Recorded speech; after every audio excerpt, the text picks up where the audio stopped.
আমি ওই পাক কদমে চুমা খাবো, ওই নূর কদমে চুমা খাবো, চরণ ধুলি মাখবো গায়ে, পাইলে নিরালাই গো নবী। পারো না তোমরা? পারো না? সবাই বলো পাইলে নিরালাই। মাশাআল্লাহ।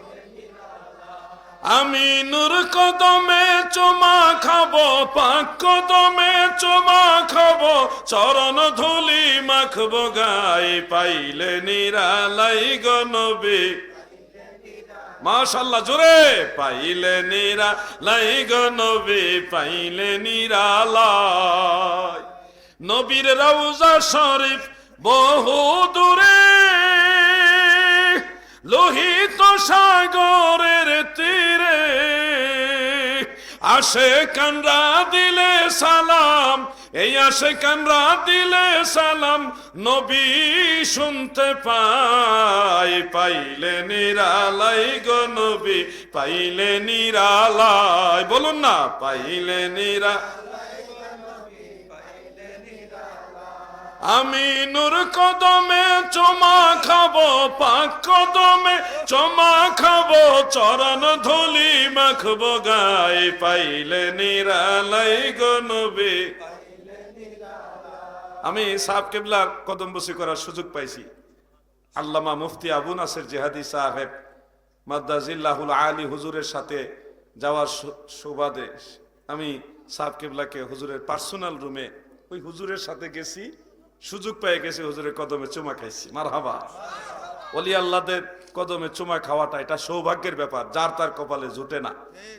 সালাম তো এটা সবার সাথেই সবাই দেওয়া নেওয়া চলে, এটা তো দেখা হইলে আসসালামু আলাইকুম চলে, এরপরে সম্ভব হইলে মুসাফা আর একটু সুন্নত, এরপরে সম্ভব হইলে আর একটু মুআনাকা কুলাকুলি করা, এটাও হয়, কিন্তু কদম বসির সুযোগটা কিন্তু সবার হয় না। এই জন্য আল্লাহর কাছে শুকরিয়া যে আল্লাহর ওলির কদম বসি করতে পারলাম।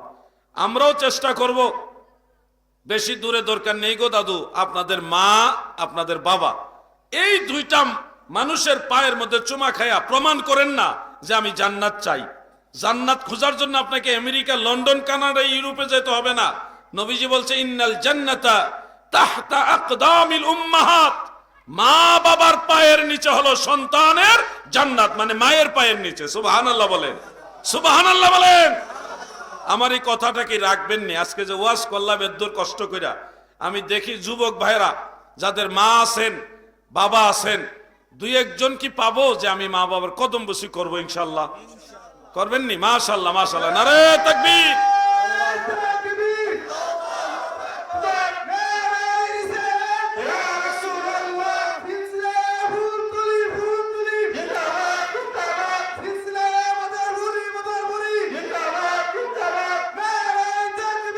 আল্লাহু আকবার। আমার দাদু ভাইরা, এই হলো আলহামদুলিল্লাহ আমার একটা সার্থকতা যে আমি কষ্ট করে কথা বললাম, আপনারা আমল করবেন।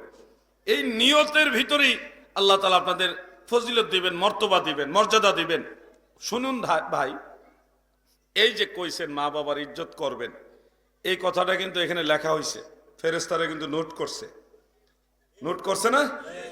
আপনি যে মা বাবাকে সম্মান করবেন এটা কিন্তু নোট করা হয়েছে। এই নোট এটা বিফলে যাবে না। মাহফিলে বসে যে জিকির করছেন, তারপরে নবীর দুরূদ পড়ছেন, ফেরেশতারা এটা নোট করছে, এই নোট বিফলে যাবে না। কি হবে? আল্লাহ রসুল বলেছেন তুরাদু আলাইয়া আমালু উম্মতি হাসানুহা ওয়া সাইয়্যুহা, আমার উম্মতের ভালো মন্দ সব আমল আল্লাহ আমার কাছে পেশ করে। আমি রাসূলুল্লাহ যখন দেখি উম্মতের আমল নামার মধ্যে অনেক ভুল আছে, ত্রুটি আছে, দোষ আছে, রাহমাতুল লিল আলামিন নবী বলেন আমার উম্মতের ওই ভুলের জন্য আমি রাসূলুল্লাহ আল্লাহর দরবারে ক্ষমা চাই। সুবহানাল্লাহ। কেমন দরদি নবী, চিন্তা করছেন? ভুল করেন আপনি, ক্ষমা চাই নবী। ভুল করতেছেন আপনি, আল্লাহর কাছে মাপ চাইতেছে মদিনাওয়ালা। আপনি কি বলছেন যে ইয়া রাসূলুল্লাহ আমার জন্য মাপ চান? বলছেন? বলেনও নাই, কিন্তু এরপরও আপনার দরদে, আপনার মায়ায় তিনি সব সময় আপনার আমার জন্য আল্লাহর কাছে মাপ চাইতেছে। এটাকে বলা হয় দয়াল নবী। কি নবী? সবাই বলেন কি নবী? আমার দয়াল নবী বিনে গো আপন বলতে কেহ নাই সংসারে। এই মাহফিলে বসে কিংবা মসজিদে ঘরের ভিতরে নির্জনে একাকী বসে দুরূদ শরীফ পড়েছেন, আপনার এই দুরূদ শরীফ সহ আপনার নাম, আপনার পিতার নাম, আপনার দাদার নাম, আপনার বাড়ি কোন গ্রামে, এই ঠিকানা সহকারে দুরূদ শরীফ মদিনা মুনাওয়ারায় রাহমাতুল লিল আলামিন নবীজির কাছে জমা দেওয়া হয়েছে। আপনার নাম নবীজির কাছে জমা, এতে কি লাভ হবে আপনার?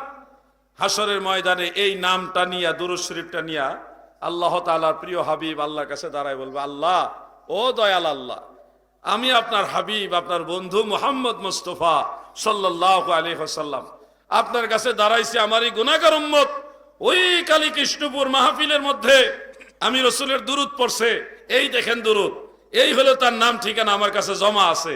ও আল্লাহ, আমি শাফাআত করছি, সুপারিশ করতেছি, আমার গুনাহগার উম্মতকে মাফ করে দেন। আমার আল্লাহ নবীর সাথে ওয়াদা করেছে, বন্ধু আমার, আপনি যার জন্য সুপারিশ করবেন আমি আল্লাহ তাকেই জান্নাতে দিয়ে দিব। সুবহানাল্লাহ বলেন।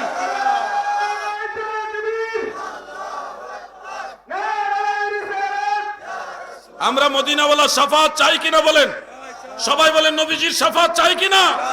তাহলে প্রত্যেকটা মজলিসে চেষ্টা করব নবীজির দুরূদ শরীফ বেশি বেশি পড়ার। আসেন একবার দুরূদ শরীফ পড়ি। আল্লাহুম্মা সাল্লি আলা, জোরে, এই লাগবে না, মুহাম্মদ ওয়া আলা আলি সাইয়্যিদ, পড়ো না ভাই, পড়ো। मेरा दिल फिदा हो बेज़ौक़े मुहम्मद, ना दिल से जुदा हो ये ज़ौक़े मुहम्मद। अल्लाहुम्मा सल्ले अला, माशाअल्लाह, मुहम्मद व अला आलि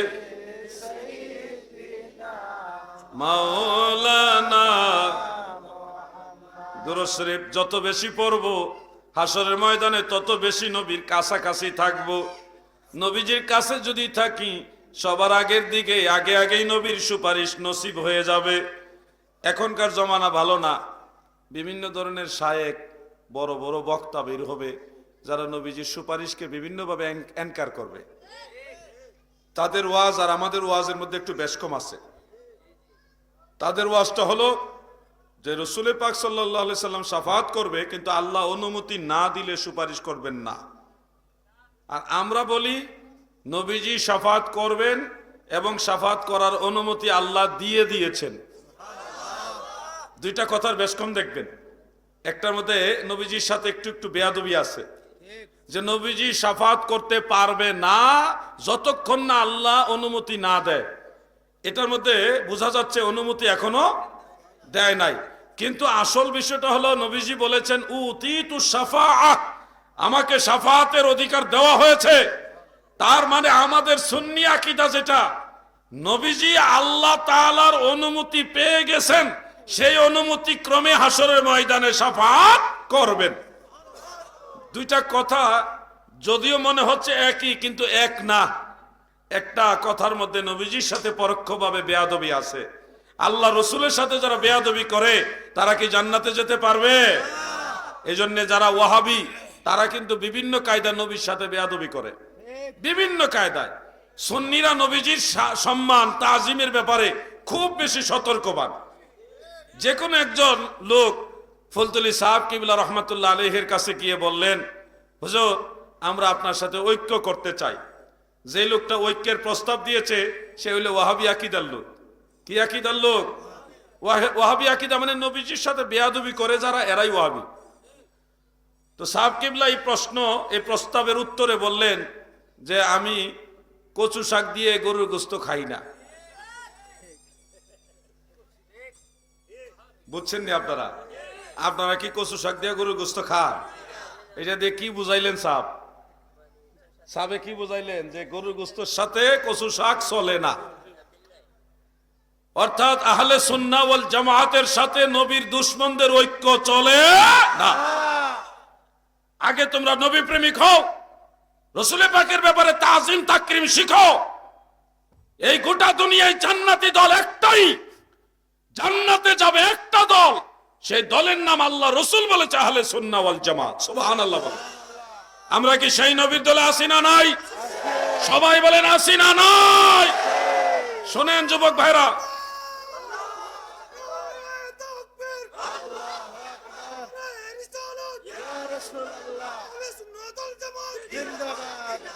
আমি যে কথাটা বুঝাতে চাই, আপনারা যুবক ভাইরা লক্ষ্য করে দেখবেন, অনেকে পীর মাশায়েখ দেখতে পারে না, পছন্দ করে না। পীর মাশায়েখদেরকে বলে ভণ্ড, মুরিদ, ব্যবসায়ী, মাজার পূজারী, বিভিন্ন ধরনের ট্যাগ লাগাইয়া পীর মাশায়েখদের বিরোধিতা করে, আছে না নাই? অথচ দেখেন, এই বাংলাদেশের কথাই বলি, বাংলাদেশে যত বড় বড় মাদ্রাসা আছে, সব বড় বড় মাদ্রাসা যারা তৈরি করেছেন, প্রতিষ্ঠা করেছেন, এরা সবাই পীর মাশায়েখ। যারা আজকে পীর মাশায়েখের বিরোধিতা করতেছে, আপনি ভালোভাবে খেয়াল করে দেখেন, তারা দ্বীন শিক্ষা দেওয়ার জন্য ভালো কোনো প্রতিষ্ঠান করে নাই।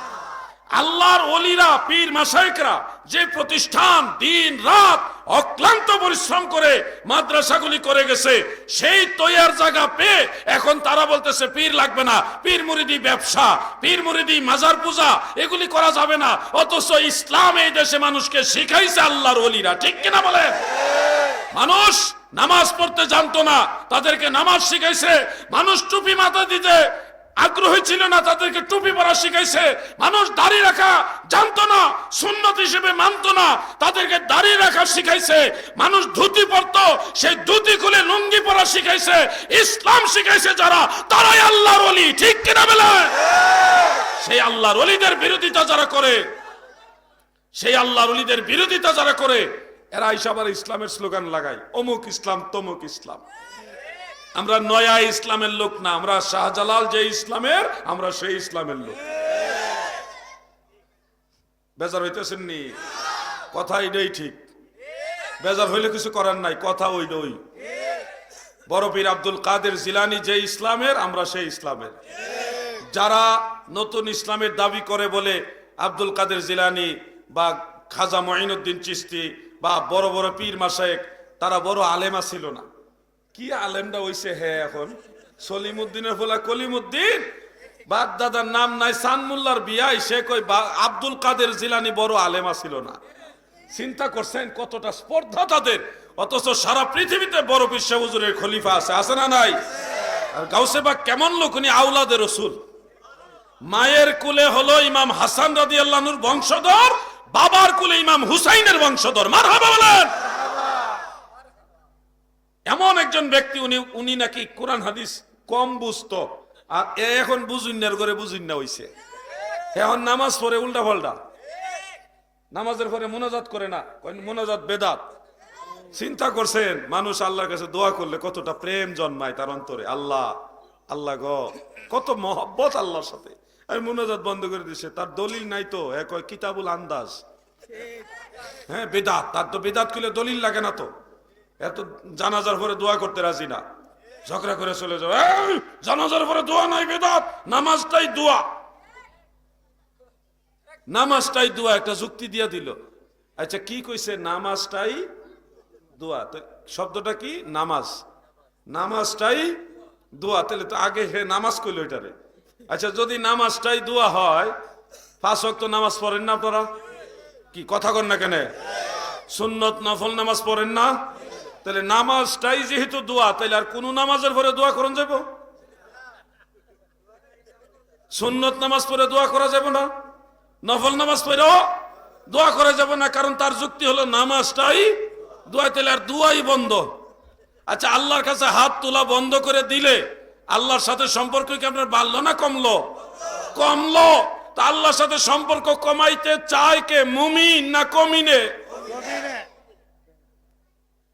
নামাজ কখনো পুরাটা দোয়া না, নামাজের ভিতরে একটা অংশ দোয়া আছে, দোয়ায়ে মাসুরা। জানাজার ভিতরে একটা দোয়া আছে, আল্লাহুম্মা গফিরলি হাইয়িনা ওয়া মাইয়িতিনা ওয়া শাহিদিনা ওয়া গায়িবিনা ওয়া সাগিরিনা, লম্বা দোয়া। এই যে দোয়া থাকার কারণে আপনি বলতেছেন নামাজের ভিতরে দোয়া হয়েছে, এরপর আর দোয়া লাগে না, ও ভাই, আপনারা তো ভাত তরকারি ডাইল খান, ভাতের ভিতরে পানি আছে, তরকারির ভিতরে, তরকারি ঝোলের মধ্যে পানি আছে, ডাইলের মধ্যে কি পানি থাকে? থাকে? আচ্ছা, যারা বলেন জানাজার নামাজের ভিতরেই দোয়া আছে, পরে আর দোয়া লাগবে না, তাদেরকে ভাত তরকারি ডাইল খাওয়াই কইবেন ভাত তরকারি ডাইলের ভিতরে পানি আছে, পরে আর পানি পাইবা না। কথা ঠিক কিনা? না খাইয়া মর, গলাত লাগা মর। তোরা বাচ্চা কিতা করবি? মা বাবার লেগে দোয়া করতি না তোরা? যারা দোয়া চায় না তারা তো মা বাবার লেগে দোয়া করবো না। এটা তো সুসন্তান না। সুসন্তান হইলে মা বাবার জন্য দোয়া করতো, ঠিক কিনা বলো? কোন দলিল নাই, খালি কিতাবুল আন্দাজ চালাইতেছে। কিতাবুল আন্দাজের ঠেলায় দোয়া বন্ধ হয়ে যেতেছে। আবার ফরজ নামাজ পড়ে সুন্নত পড়ে না, কি যে একটা মুসিবতে হুজুরে বলতেছে আর কি, ফরজ নামাজ পড়ে সুন্নত পড়ে না। এগুলি হলো আমল সুর। কি সুর? আমল সুর। একজন বাইরে বললেও তো খারাপ দেখা যায়, তারপর আপনাদের তো সতর্ক করতে হবে। একজন ডক্টর, নাম বলবো না, উনি দাবি করছে জোহরের নামাজ 12 রাকাত, এটা নাকি কোনো দলিলে নাই। আমরা তো আলেম সমাজ দেশে যারা আছে তারা শুনে তো হতভম্ব হয়ে গেছে, কয় কি? উনি একটা মাদ্রাসার মুহাদ্দিস। জোহরের নামাজ কয় রাকাত? আপনারা যেটা জানেন ওইটা বলেন। জোহরের নামাজ কয় রাকাত? প্রথম 4 রাকাত সুন্নত, তারপরে 4 রাকাত ফরজ, এরপরে 2 রাকাত সুন্নত, এরপরে 2 রাকাত নফল। এইলো সর্বমোট 12 রাকাত। সবাই তো জানেন উনি কামিল মাদ্রাসার মুহাদ্দিস। উনি বলতেছে জোহরের নামাজ 12 রাকাত, কোনো হাদিস নাই, অথচ সহিহ হাদিস এটা ইবনে মাজাহ শরীফে। নবীজি বলেন যারা জোহরের নামাজের ফরজের আগে 4 রাকাত পড়বে এবং ফরজের পরে 4 রাকাত পড়বে, মানে 2 রাকাত সুন্নত 2 রাকাত নফল, আল্লাহ রসুল বলেছে তার জন্য জান্নাতের দরজাগুলি খুলে দেওয়া হবে। আরেকটা বর্ণনা আছে রহমতের দুয়ারগুলি আল্লাহ খুলে দিবে। সুবহানাল্লাহ বলেন, আরো জোরে বলেন সুবহানাল্লাহ। আমরা এই হুজুরে কয় নামাজ 12 রাকাত, দলিল নাই। এইগুলি হলো আমল সুর, বিভিন্ন ফতোয়া দিয়ে মানুষের আমল নষ্ট করে। শোনেন, আজকে আমি আপনাদের একটা বিশেষ আমল শিখাই দিয়া যাই। শিখাইবো? ঘুমে রয়েছেন না আপনারা? বিশেষ যে আমলটা, ভাই সাহেব এটা আপনিও খেয়াল করেন, বিশেষ যে আমলটা, সামনে ঠেললেন না, আপনি বসে যান, বসেন বসেন, হ্যাঁ বসে যান, ভাইয়া ঠেলাঠেলি করেন না। আর কত আপনি ঠেললে ফাইলটা নষ্ট হয়ে যাবো, বসে যান। ছেলে যুবক ভাইরা আপনারা কি বসবেন না দাঁড়াই থাকবেন? না তো দাঁড়াই থাকেন, জাউন গাছে দাঁড়াই থাকুন বালা। বসলে আবার দেখা গেছে যদি বলি বসেন যাইব গা, তাহলে আরেক মুসিবত। হ্যাঁ, তো যাই হোক, যদ্দূর আছে শুনেন, বিশেষ একটা আমল শিক্ষা দিব আপনাদেরকে। মাইকে মাইকে না সাফা লাগতো নাই, শুনেন, সাফা লাগতো না বন। আর আপনি আরেক ঝামেলা লাগাইছেন, দূর কোনো সাফা সাফি নাই, বন এমনি ভালো আছেন। যারা আইব জায়গা আছে, যেদিকে জায়গা ভাই খুঁজে বাইর করে বইব। আমি যে আমলটা আপনাদের শিক্ষা দিব, আমলটা আপনারা মনোযোগ দিয়ে শুনবেন। মাইকে যে সকল মা এবং বোনেরা শুনতেছেন, আপনারাও মনোযোগ দিয়ে শুনেন। এটা এমন একটা আমল, যে আমল আপনাকে অনেক বড় বিপদ থেকে বাঁচাবে, অনেক বড় মুসিবত থেকে বাঁচতে পারবেন যে আমলের মাধ্যমে। কি সে আমল?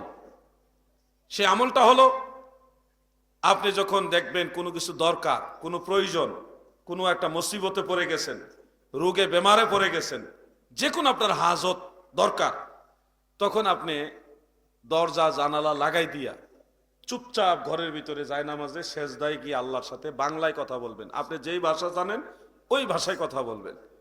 সেজদায় গিয়া কিভাবে? ঘুমাইছেন নি আপনারা? বলেন কিভাবে? নামাজে যেভাবে সেজদা দেন এইভাবে আপনারা আল্লাহু আকবার বলে সেজদায় যাবেন। যায়া কয়েকবার সুবহানা রাব্বিয়াল আ'লা এটা বলে আপনি আল্লাহর কাছে কথা বলবেন। মনে করবেন যে আপনি এখন ডাইরেক্ট আল্লাহর সাথে কথা বলতেছেন, আল্লাহ তাআলা আপনার কথাগুলি শুনতেছে, এবং এটাই সর্বোচ্চ কুরবিয়ত আল্লাহর সাথে কথা বলার। আপনি বলবেন আল্লাহ আমার এই সমস্যা, ও দয়াল আল্লাহ আমার এই মুসিবত উদ্ধার করেন। 1 থেকে 1.5 মিনিট, পারলে আরো বেশি আল্লাহর সাথে এইভাবে কথা বলবেন। কথা বলে দেখবেন, আপনি ট্রাই করে দেখেন যে কোনো বালা মুসিবতে পড়লে আল্লাহ আপনাকে মুসিবত উদ্ধার করে দিবে। প্রত্যেক যুবক ভাই, প্রত্যেক মুরব্বী বাবা, মা বোনেরা প্রত্যেকে আমলটা করবেন। সহিহ মুসলিমের মধ্যে উল্লেখ, এই আখিরি জামানায় উম্মতে মুহাম্মাদি যদি একটা সেজদা দেয়, এই একটা সেজদা খাইরুম মিনাদ দুনিয়া ওয়া মা ফিহা, এই দুনিয়াতে যত ধন সম্পদ আছে, হীরা মণি মুক্তা স্বর্ণ অলংকার যত সম্পদ আছে, সব সম্পদ যদি এক পাল্লায় রাখে, আরেক পাল্লায় যদি একটা সিজদা রাখা হয়, আল্লাহর নবী বলেন আমার উম্মতের একটা সেজদার দাম এই জামানায় আরো বেশি হবে। আপনারা কি পারবেন না আমলটা করতে ইনশাআল্লাহ? শুনেন, জেলখানায় গেছিলাম, আপনারা জানেননি। জেলের মধ্যে যায়া 1 সপ্তাহ ছিলাম। 1 সপ্তাহের মধ্যে যেইভাবে নামাজ, জিকির, আজকার, মিলাদ, দুরুদ, মুনাজাত, সবাই তো এখানে মনে করেন আবেগে আপ্লুত, বিভিন্ন বালা মুসিবত নিয়ে অনেকে মিথ্যা আসামি, মিথ্যা মামলার আসামি হইয়া ঢুকছে, বেশিরভাগই মিথ্যা মামলার আসামি। মোনাজাত যখন ধরতাম হাউমাউ করে মানুষ কাঁদতো, আমিও কাঁদতাম। 1 সপ্তাহের মধ্যে আমাকে যে জেলের মধ্যে রাখছে, ওই জেলের 4 ভাগের 3 ভাগ আসামি জামিন পেয়ে গেছে। আমি ওই দিন বুঝলাম যে মানুষ দোয়া করলে আল্লাহ যে কবুল করে। দেখছেন, পুরান আসামি যারা, এরা বলতেছে আমাদের এই জেলের জিন্দিগিতে কোনোদিন দেখছি না এত আসামি জামিন পাইতে। তখন আমি বসে বসে ভাবলাম যে আমরা যে দোয়া করি আল্লাহ যে কবুল করে, তার প্রমাণ হইল এই এত আসামি যে ওই জেলটাই খালি হয়ে গেছে, অল্প কিছু লোক আর আমরা রয়ে গেছি। 8 থেকে 10 জন যুবক যাদের বয়স 15 থেকে 20-এর মাঝামাঝি, এরা কিশোর, এরা এসে আমার কাছে বসছে, বসে কে হুজুর আপনার মোনাজাত আমরা কাঁদছি, হুজুর আমরা তো খারাপ মানুষ, আল্লাহকে আমরা মাফ করব। আমি বললাম তোমরা কি খারাপ কাজ করছো যে আল্লাহ মাফ করব না? তোমরা কি আকাশের তারার সমান পাপ করছো? না, এত পাপ করছি না। ছেলেগুলি জিজ্ঞাসা করলাম তোমরা কি জমিনের বালুর সমান, বালুকণার সমান পাপ করছো? হুজুর খারাপ হইলো, এত খারাপ নেই, এত খারাপ না। তো কি করছো তোমরা? হুজুর আমরা ছিনতাইকারী, আমরা পকেট মারি, মানুষের টাকা পয়সা লুটপাট কইরা এগুলি করে চলছি। হুজুর আপনার কাছে কইয়া লাইলাম, আপনি তো আর হুজুর মানুষকে কইতেন না, আপনার কাছে কইয়া লাইলাম। আমি বললাম আমারে কইলে আর কেউ না কইলে না, আল্লাহ তো জানে, এই জন্যই তো আপনার কাছে আইসি, না লিখে আইলাম হইলে তো আল্লাহ কি আমরা মাফ করব? আল্লাহ কি এটা মাফ করব? আমি কই যে তোমরা যদি খালেজ দিলে নিয়ত করো যে আর এইটা অন্যায় করতা না, মা বাবার কথা মতো চলবা, ভবিষ্যতে এই পাপ করবা না, তাইলে 1000 বার মাফ করবো। তোমরা মাফ না করলে আমি গ্যারান্টি দিলাম হাসরের ময়দানে তোমরা লোকে আমি জাহান্নামে যাবো। তবে তোমরা যদি মাফ পাও তাইলে কিন্তু তোমরা আগে জান্নাতে গেলে আমার লয়ে যাইবা। কয়েকটা হুজুর আল্লাহ যদি মাফ করে, আচ্ছা আজানের সময়টা আমরা একটু চুপ থাকি।